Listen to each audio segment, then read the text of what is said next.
বন্ধুরা, আজকে দেখবেন ইংল্যান্ড ব্রেডফোর্ড গাড়ির গিয়ারবক্স কীভাবে ফিটিং করতে হয়। দেখেন, প্রথমে কাউন্টার পিনিয়নগুলা ঢুকিয়ে নিলাম।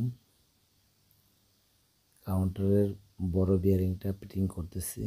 দেখেন, রোলার বলগুলা সেন্টার করে বিয়ারিংটা চাপ দিয়ে হাতুড়ি দিয়ে টোকা দিয়ে ফিটিং করবেন। খুব সাবধানতা অবলম্বন করে ফিটিং করবেন। লক্ষ্য রাখবেন বিয়ারিং যেন ফেটে না যায়।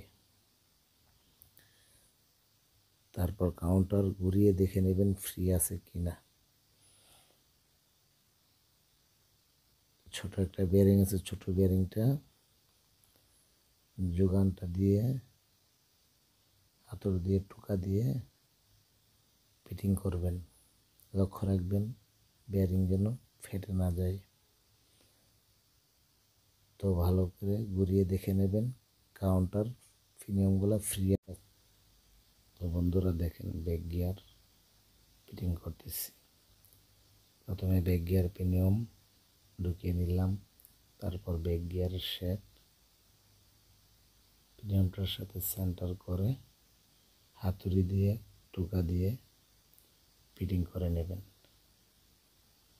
দেখেন বন্ধুরা, ব্যাক গিয়ার পিনিয়ন আমাদের ফিটিং করা হয়ে গেছে। তারপর ব্যাক গিয়ার পিনিয়নটা শেপের সাথে ফ্রি আছে কিনা দেখে নেবেন ভালোভাবে। তারপর টপ গিয়ার পিনিয়ন, এটা হচ্ছে 4 নম্বর গিয়ার, এটা ঢুকিয়ে নিলাম। তারপর মেইন শিপে আছে 1 নম্বর গিয়ার, 2 নম্বর গিয়ার, 3 নম্বর গিয়ার। তো মেইন শিপটা সেটিং করে নিলাম। এখন দেখেন ভিতরে বল আছে, টপের ভিতরে এই বলগুলা সেন্টার করে ফিটিং করবেন। সাবধানতা অবলম্বন করে ফিটিং করবেন। ভিতরে বল আছে, বল যেন না পড়ে যায়। তারপর মেইন শিপের বিয়ারিং ফিটিং করে নিচ্ছি। তো বন্ধুরা, এভাবে সাবধানতা অবলম্বন করে ফিটিং করবেন। ফিটিংগুলো ফ্রি আছে কিনা সাবস্ক্রাইব করে দেবেন। দেখেন বন্ধুরা, এখন টপের বিয়ারিংটা ফিটিং করতেছি। বিয়ারিংয়ের সামনে একটা ওয়াশার আছে, প্রথমে আমি ওয়াশারটা দিয়ে নিয়েছি। তো বন্ধুরা, আমার ভিডিওটা অনেক লম্বা হয়ে যাচ্ছে।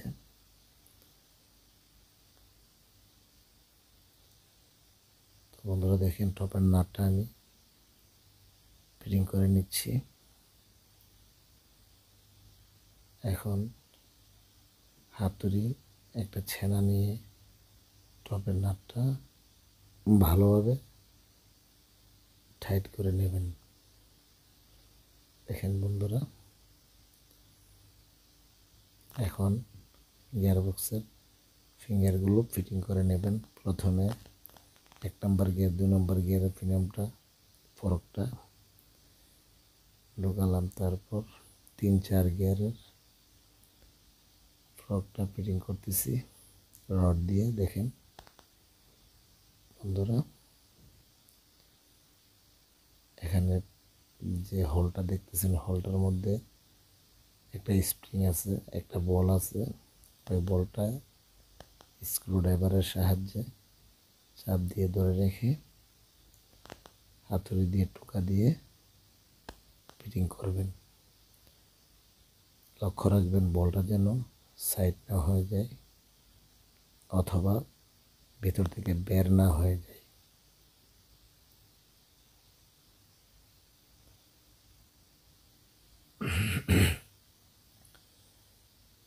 তো বন্ধুরা, এভাবেই গিয়ারবক্সটা ফিটিং করে নেবেন।